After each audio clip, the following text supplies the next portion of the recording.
and welcome to the Nutrition by Samantha podcast. I'm your host, Samantha, nutritionist who is on a mission to cut through the nutrition confusion and help you become the healthiest version of you. In this podcast, you'll find expert advice on all things binge and emotional eating, sustainable fat loss, sports nutrition, and all things in between. I hope you leave each episode inspired and empowered to make smarter eating choices. Now, let's get into the episode. Hello, welcome back to another episode of the Nutrition by Samantha podcast. I've had an unexpected 2-week break. I hope you missed me. If not, I hope you noticed I was gone, but I'm back. I had a very busy 2 weeks and I'm finally ready to make another podcast for you all. So in the 2-week break, I had my 30th birthday. I turned dirty 30. My goodness. It's crazy how quickly time flies. Like, even though my 21st birthday still feels like such a long time ago, I just can't believe I'm in my 30s now. Like, how did this happen? You know, when you're younger, like in your teens or early 20s, and you're like, when I'm 30, this, or I'm going to be here when I'm 30, I'm going to be doing this when I'm 30, and then you get to 30 and you're like, wow, not where I expected myself to be, but that's okay. Here I am. It's funny, once you get older, I was just saying this to a client this morning. I was saying, when you get older, you realize that no one knows what they're doing in life and everyone is just winging it. No idea what everyone's doing, but you get to your 40s, I'm sure it's the same. We still feel like no one knows what they're doing, in 50s, and then all of a sudden you're retired and it's just all done. Your life is done. That's how I feel. Sounds very dark and morbid, but it's true, I guess. Like, yeah, I had a really good 30th birthday. So what did I do? On the day, I had the day off work. So 17th of March, if you don't know what day that is, it's my birthday, but also it's St. Patrick's Day. So I had the day off. I went for a surf during the day, which was so nice. I went to Point Addis, so it's a nude beach. I didn't go to be nude. I went to surf, and it was just so nice. There was no one at the beach, which was perfect because, actually it's probably not perfect because knowing my surfing and swimming capabilities, it was probably ideal that someone else was there to save my ass in case I get swept out. But the waves were perfect, so I didn't have to worry about that at all. And then at night, we went out for dinner. Oh my God, I've already forgotten where I went out for dinner. Where did I go? Oh yes, the Telegraph Hotel in Geelong. So it's been voted the best rooftop bar. That was really nice. And then we went to an Irish pub afterwards because they were obviously doing things for St. Patrick's Day. And everyone was pretty rowdy by the time we got there. So we stayed there for a bit, had a few drinks and then went home, but it was really nice. And the next day I had my party, which was just day drinks. I didn't want to do a party. I just didn't care for a party, but I still did one. So it started at 2 and finished at 6, which was nice. And went out for drinks at the brewery afterwards. So my party was at Bombora's Beach Bar in Torquay, which is a very casual outdoor bar. It looks over the water. It's just so pretty. And of course, out of my luck, I get a day where it is the hottest day. It was that 37-degree day that we had in Melbourne. We haven't had a day like that bloody all summer. The one day I want it to be perfect weather, it's just way too hot. Everyone was like sweating bullets, and an hour and a half in, it started to cool down. It started to be a bit more manageable, but at the start, it was a scorcher. But that's okay. The whole time leading up to my party, I was just thinking, I want it to be just at least slightly warm because it is outdoors. And then, nope, it's going to be scorcher. But it was all right. It was such a good day. I had really a lot of fun, and I was really grateful to have so many people there, which was mostly just my family. I've got a really big extended family, so that was nice to have them all there. What else? I had my 1-year wedding anniversary. My goodness, I've been married a year. First year down. My husband posted a photo on Instagram, and he's like, 1 year down, forever to go. And I made a joke. Imagine if he said, 1 year down, 10 to go. Could you imagine? It'd be so funny, but no. 1 year down. We went to the Kin, which is a beautiful Middle Eastern restaurant. It's really nice on the Esplanade in Torquay. If you're ever there and you want to go to a nice restaurant, go to the Ken and get the Feed Me menu option. So that way they can just bring out all the nice food, because cost-wise, it'll work out about the same than if you ordered your own meals. So you may as well get it. It's amazing. And that was really nice. I had way too much red wine, but it was so much fun. I was just in a red wine type of mood. It was cold, and when it's cold, you feel like red wine. But yeah, I really enjoyed it. And when we were sitting down, there was a couple next to us. And I don't know about you, but do you ever, when you see couples, you think, are they on their first date? I wonder what number date they're on. Like, you can tell they're newly together. Anyway, so this couple next to us, they were definitely on first, no more than second date, because I heard them talking and they didn't know like what their houses looked like. So obviously hadn't been to each other's houses yet. And it was the most driest conversation ever. I was like, oh my goodness. They were talking about political stuff, about gender diversity, not diversity, what is it? Gender, like the differences in genders and what different genders struggle with. I'm like, this is not first date material for conversation. This is way too serious, way too dry. Not one of them cracked a laugh or anything. It was so painful to listen to. And me and my husband were like texting each other under the table like, oh my gosh, they should just call it quits. This is no chemistry whatsoever. They're talking about the housing market. I'm like, my goodness. If you're single and listening to this, my one recommendation, not that I'm an expert at all in relationships, but if you're not making each other laugh, what's the point? What's the point? Maybe they just, needed to,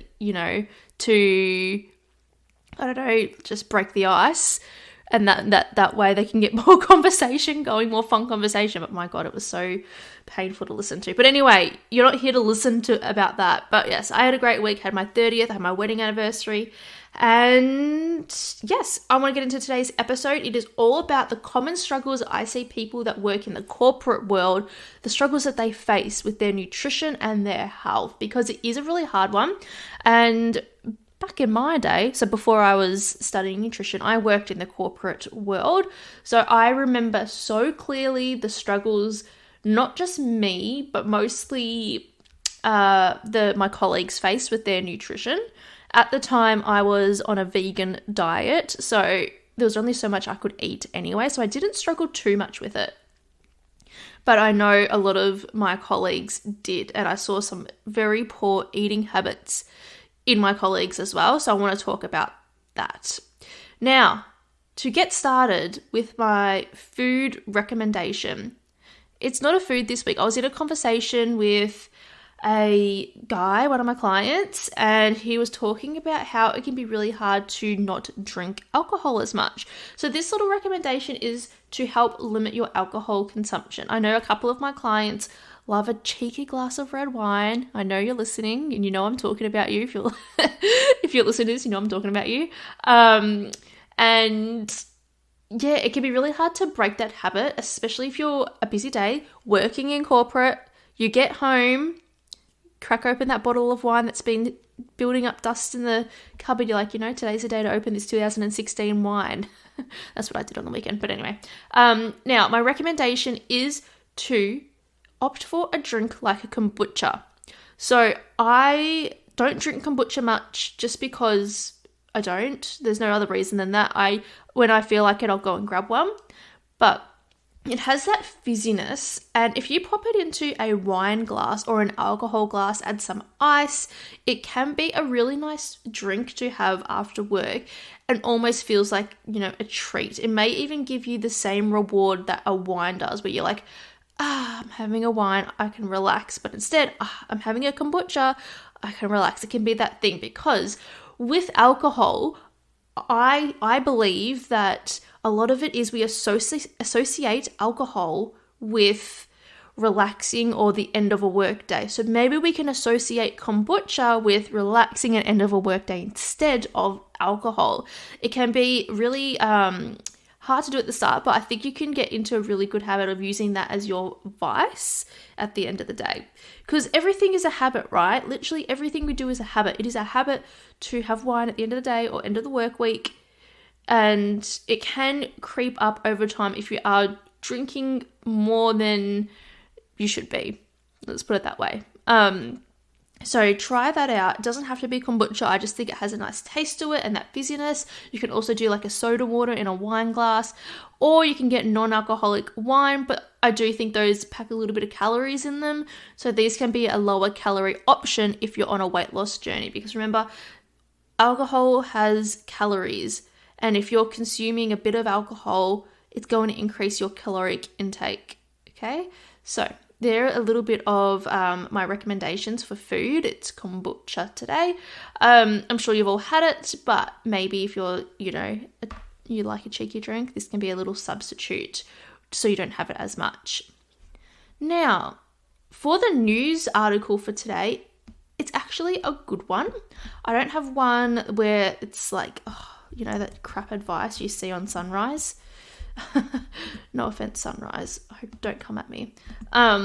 Okay, so it was on today.com, that website, and the headline was, "This dieting mindset is going viral because it can help you lose weight with less restriction." Now, I saw this article headline and I'm like, okie dokie, doll, let's get into it. Let's see what they're saying. And I was reading it. I'm like, holy shit, this is really good advice.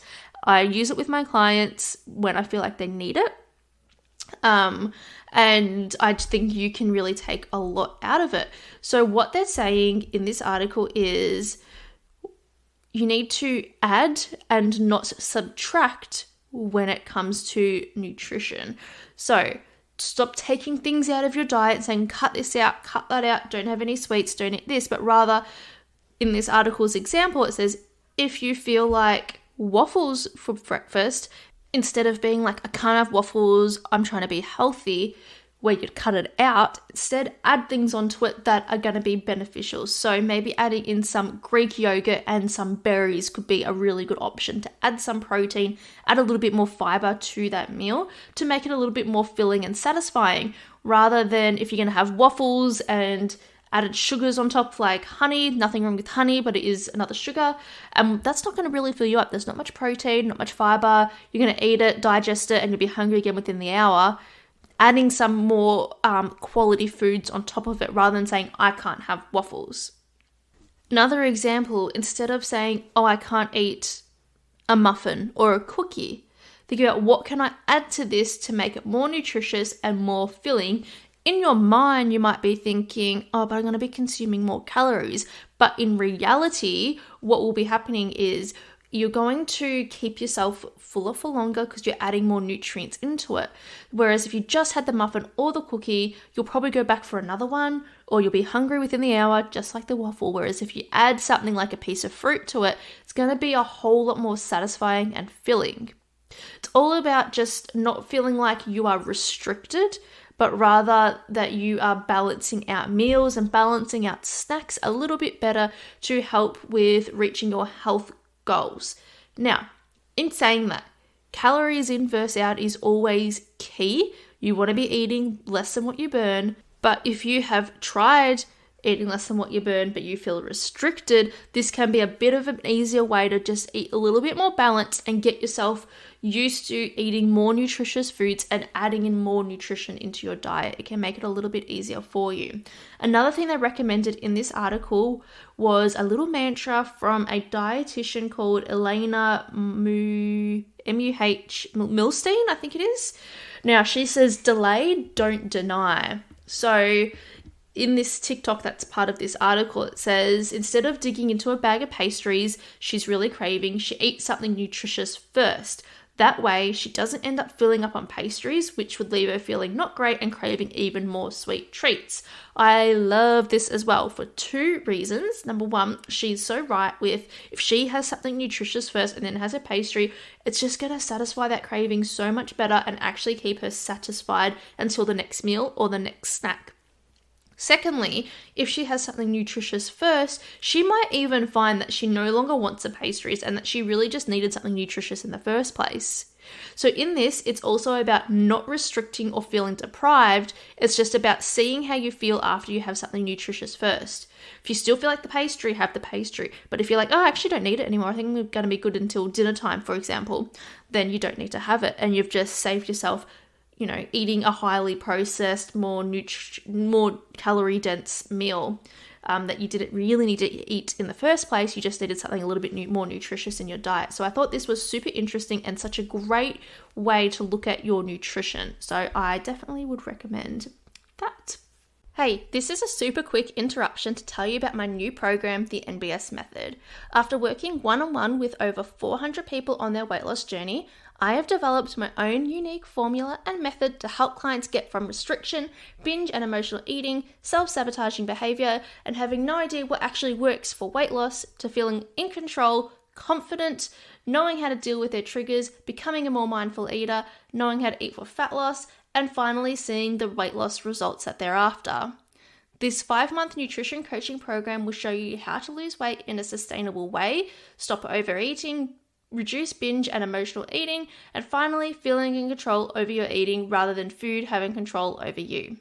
Within the first few weeks, you'll start to feel lighter, healthier, more confident, and energized. You'll be in control over how much you're eating, you'll understand your triggers for emotional and binge eating, and you've learned the necessary steps to maintain your new healthy lifestyle. I'm so confident that you will gain so much value out of this program, and by the end of the 5 months, you will know exactly what you need to do moving forward to continue to see the results you're after or maintain your weight loss results. If this is exactly what you need right now, head to the link in the show notes to book your no obligation phone call to see if it's the right fit for you.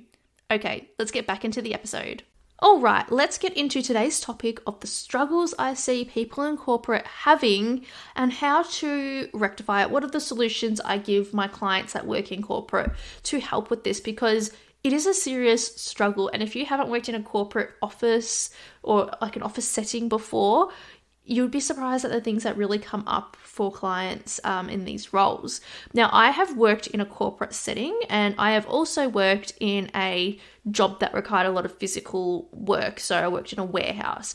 Previous to that, I worked in transport and logistics. Interesting. I worked for a couple of different companies, Toll, IPEC. I worked for Visy Recycling, and I worked in the office for those companies. And I saw so much bad eating habits. I still remember them today because at that time, I was really conscious of what I was eating. At both those jobs, I ate a vegan diet, like I mentioned before. But yeah, so a lot of struggles working there. And as someone that was trying to make good choices, I realized now I was not making good choices. But at the time, I thought I was making good choices.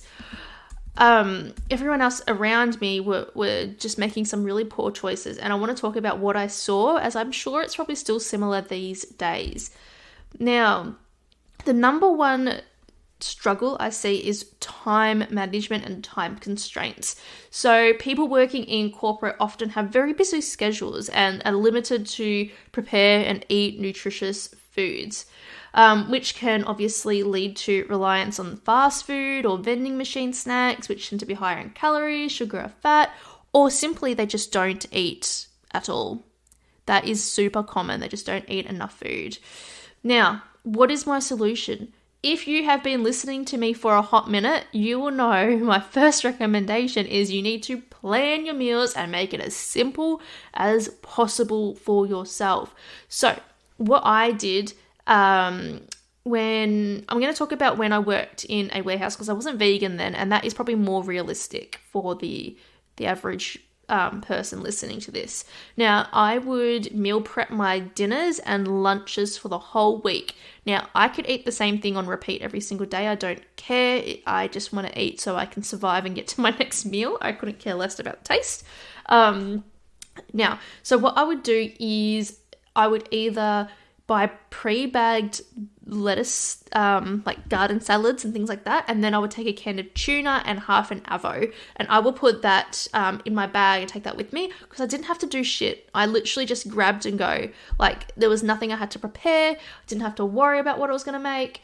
Other things I did were the the quick cup rice, brown rice and quinoa little things that you just pop in the microwave, and then also do a can of tuna, or you can buy the pre-cooked chicken and you can put that with that, and then you can add some avo, and then you can also get the Steam Fresh packets of veggies and just put that in the microwave, and that requires zero effort as well. You're just putting things in the microwave and then putting it in a bowl. Super easy. For dinners, what I would usually do is I would buy salmon for the week, and I would buy potatoes as well, and I'd put it all in the air fryer, all the salmon for the week, all the potatoes for the week in an air fryer, and then I would separate them once cooked into containers for the week. And that made it a lot easier for myself to eat well during the week, because when you get home from work, when you're going to work and you're getting home, you can't be stuffed.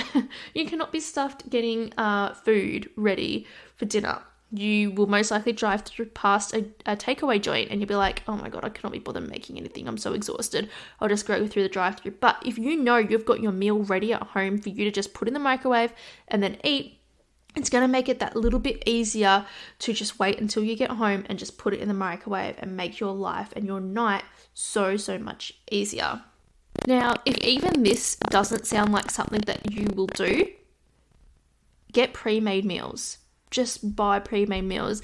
If you do, I want you to look at this on the nutrition label. Number 1, has to have at least, at bare minimum, 20 grams of protein. I would prefer it to have at least 30, but I know it's sometimes hard to find ones.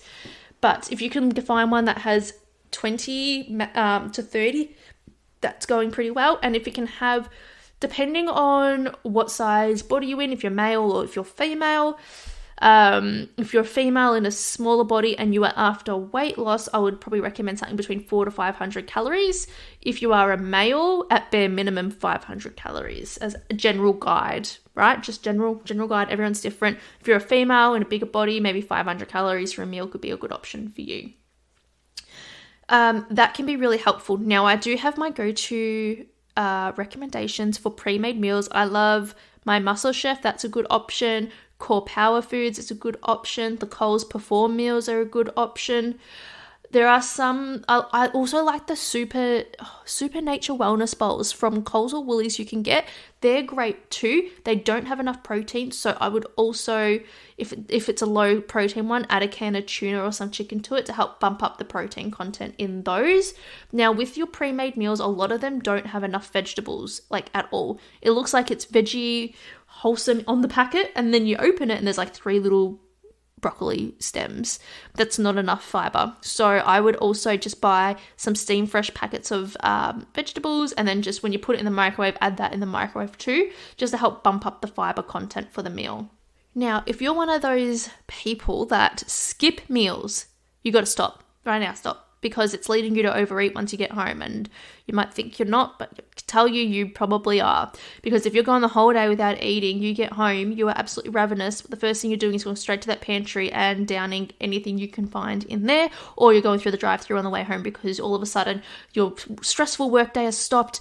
You're finally in the car where you can just de-stress and drive home, and you're like, holy mother of mercy, I am starving, right? So if you are one of those cheeky people that skip meals, my recommendation for you is to stop. Now, plan your meals, have something you know you're going to eat once you get to work. And if you're one of those people to have a coffee in replace of your lunch, that is okay, but stop and have your meal and then have your coffee. Okay, you can still have your coffee, just have your meal first. If you are one to get up, grab a coffee, get in the car, go straight to work, maybe what we can do is have a breakfast that is a little bit more transport friendly, and you can eat it in the car on the way to work whilst you have your coffee. Lately, I've been doing corporate nutrition seminars where I get up at 6. I'm in the car by 6:30. I'll probably get up at 5:30. Get in the car by 6:30 and driving. And I'm not, whipping up a breakfast and sitting down and eating breakfast that early in the morning. I am going to maximize my sleep and take food with me in the car. Now, my go-to is a banana and a squeeze pouch yogurt. Not enough food for me for breakfast, no, at all, but it's enough to get me through until I need to get back in the car and get home. Because this is an 8 a.m. seminar, I am home by 10, finish at 9, get home by 10, and I can have, a bit more breakfast or a bigger morning snack then. But because you most likely are going to be at work all day, you're going to need something a little bit more substantial. So what I would recommend is making something like toast. I know it sounds silly, but I've done this many times on the way to previous jobs. Have toast, put some Vegemite, put a slice of cheese on top, 2 slices. That will really make it a little bit more filling for you. If you are okay with this and don't have to worry too much about getting food on your clothes, sounds silly, but I'm not one to care as much. But what you could do is cook up some eggs the night before, put it in between 2 slices of toast, wrap it up in foil, and then eat it in the morning in the car. I've got many clients that do similar things. I've got some clients that cook omelets the night before. If they can cook an omelet the night before and eat it on the way to work, you can do that too. So that's another good option as well. And make sure you have your meals with you, have your snacks. Eat more regularly and more consistently, because that is one of the biggest things that are stopping people from achieving health goals, is they just don't eat enough food. It's either one spectrum or the other. They eat too much, don't eat enough, and then they end up overeating later in life, which is just another form of overeating. But to the client, it looks like they undereat. So that's something else that could happen. Now, the second struggle I see with people working in corporate is the sedentary lifestyle. Now, depends on your what you're doing. Most people are going to be sitting down all day, every day for 12 hours straight. Get up, sit in the car or on public transport, and then you get to work, you're sitting down, back on public transport again. What I would recommend is wherever you can walk. So whether you need to walk on your break. So if you get a lunch break, if you don't get a lunch break, make sure you get your lunch break. Spend 20 minutes walking, and then you get back to your office, then heat up your food and then eat that, or the opposite way, whatever works for you. But just get in steps wherever you can. If you take the train to work, park that a little bit further away so you can get your step count up. You don't have to get the closest park to the train station. You can park a little bit further back and you get your step count up that way. I've got plenty of clients that do that too. I have some that even walk to the bus stop or to the train station so that they can just get their step count up. If you're sitting all day, every day, it's not great for you. Now, obviously there's only so much you can do when you need to earn a living, right? So wherever you can, get those steps in. It's so important. I think so many studies lately have been coming out and saying that being sedentary is the new smoking. So we really need to make sure that we're on top of our movement. Even just 20 minutes a day can make a huge difference overall. It might not seem like much at the time. Over a week, over a month, it's going to make a massive, massive change. So definitely get in what you can. Now, when I worked in the office job, and even when I worked in a warehouse as well, I would get up early and go to the gym beforehand. So I got up early and went to the gym beforehand because my husband at the time, he was my boyfriend then, said to me, and it made so much sense, he goes, if you get up early and do your workout, no one can stop you but you. But if you do your workout after work, so many things can come up that will stop you from working out. Something happens at home, you've got to go out. Someone invites you out for dinner, you're going to go out for dinner. You get stuck in traffic. You're absolutely exhausted. Something happened at work that really upset you. Anything can happen during the day to prevent you from going to the gym. So always recommend that you get up early if you can and get your workout in beforehand. I remember getting to the gym sometimes at like 5 a.m. just to get my workout in beforehand. So if you can do that and also just be alert throughout the day for your work day, definitely recommend that and get to sleep earlier, because strength training is also important. You can also get your step count up at the gym if you don't feel safe walking your neighborhood earlier in the morning. So many things that you can do at the gym just to help get that movement in. The next struggle I see with clients working in corporate is stress levels through the flipping roof. We're stressed, we're overwhelmed, and what happens when we're stressed and overwhelmed? For some people, we can emotionally eat and make poor food choices. So I've spoken about emotional eating before in detail, so you can go back to that episode and listen to it. It's one of the first ones I recorded, so scroll right down. But otherwise, I'll quickly do a quick recap for you here. So remember, when we eat because we're stressed or overwhelmed, this is a habit that we're forming. Okay, so we need to rewire our brain to go towards something else when we're feeling stressed and overwhelmed to help with that. So if you're working in an office, or even it could be at home, what you need to do is find something else you can do in that moment that will really help you de-stress or feel less overwhelmed, okay? Whether that is just sitting at your desk, closing your eyes, taking a few deep breaths, breathe in, breathe out, breathe in, breathe out. That can be really helpful. If you can, just say you're going to step outside for 5 minutes, pretend like you need to grab something from your car if your car's there. Go outside, go to your car, just take a few deep breaths, get the sun on your skin, feel a little bit more relaxed and get back into work. So that could be something else you could do if possible as well, because if we are making poor food choices every time we're stressed and overwhelmed at work, this can really lead to weight gain overall, because a lot of the times in a corporate job we are stressed, and a lot of the times we lead to overwhelm and overeating in general. We don't want to do that. So we need to rewire our brain to go towards something else. So there are a few things that you can do. When I'm at home working, I find a hot shower really works. I have a client, she's a vet nurse, and she gets very overwhelmed. I think she said she's understaffed at the moment. And I told her that next time she comes home and she feels like overeating on foods that she doesn't need to be having, instead, what can we do? And she said, I could have a bath. So I said, great. So you get home, okay, I'm in a crap mood, I'm overwhelmed, I'm exhausted, I know I'm going to go and binge on foods, I am going to go have a bath instead and go and do that. And she said, okay, yeah, I can do that. And I said, even if you are so overwhelmed and stressed and you're going to end up binging and not actually go and have a bath, message your partner and say, run the bath for me so I can just go straight in there once I get home. And that way you're just not even going a beeline for the kitchen, you're going straight in there, de-stressing, and that can really help with overeating. Like I said, for some detailed emotional eating tips, scroll back down.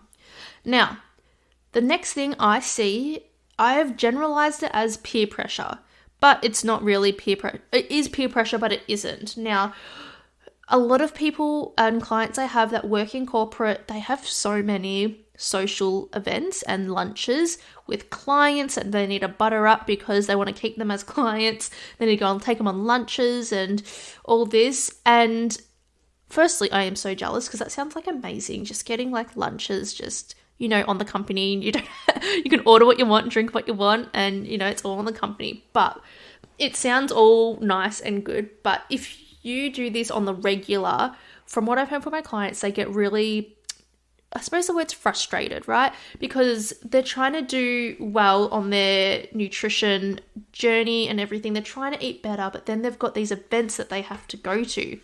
And yeah, all fun and games at the start, but when it's like 3 in a week that a lot of my clients do actually have, it really adds up, and they do end up a bit frustrated because they feel like they can't just gain momentum on their health journey because they have to go to these lunches, they have to eat, they have to butter up these clients and, drink wine with them and all this stuff. And I totally get it, and it's not something you can avoid unless you can't, don't want your job, right? So these are the things I recommend for those clients.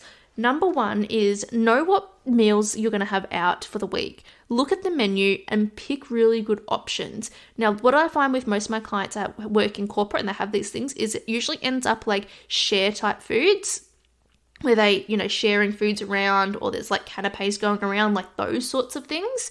So with them, what I would recommend you do, if it's like a sit down sort of thing, I would recommend getting your plate and then taking everything you want and putting it on your plate and just eating that if you can.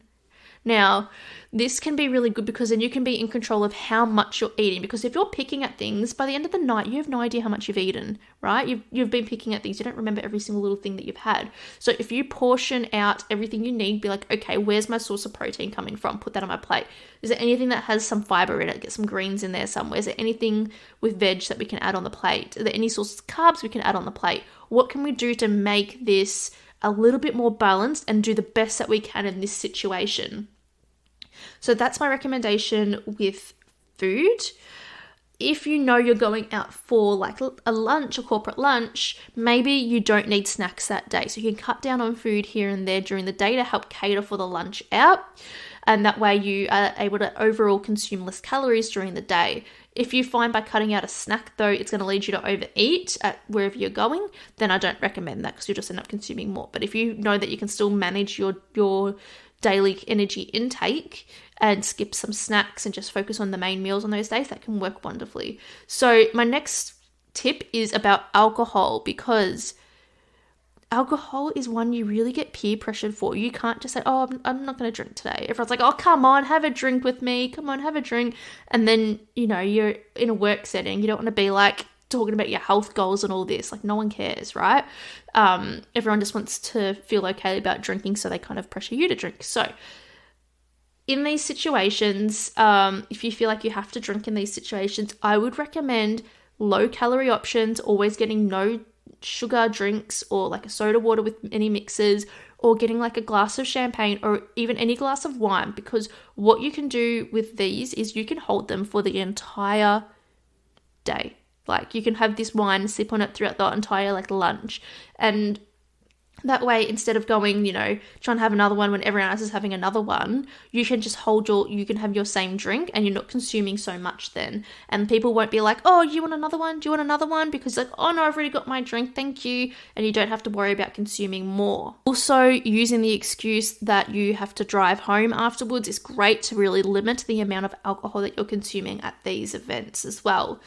So that's my other one. Also, if there's like, the boss is, I don't know, trying to butter you all up and is like, let's get pizza for lunch. And you're like, yay, pizza. I know from experience with many people, even the ones that aren't trying to do anything on their weight loss journey, people get frustrated about always consuming just these discretionary foods, right?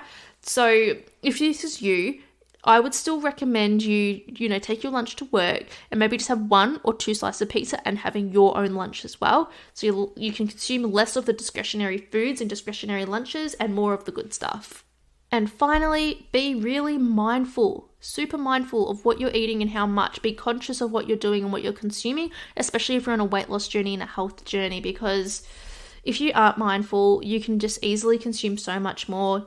Gets to the next day and you're like, man, how much did I eat yesterday? Like, the weight's gone up on the scales. I'm so annoyed at myself. I should have just been more disciplined. So just be conscious of how much you're having. So I really think these tips can really help you with being as mindful as possible, but really focus on those fullness cues as well with mindful eating. So stopping when you're about an 8 out of 10 full, or even a 7 out of 10 fullness. You don't need to overeat at these things, especially when these are coming up so frequently, like for some of my clients. Now, the next thing I noticed that people in corporate struggle with is vitamin D deficiency. Because we're sitting inside at a desk, we're not really getting out in the sun much, it can lead to vitamin D deficiency, especially if you're living in Melbourne. Bloody cold all the time. We don't get out in the sun very much, especially for majority of the year.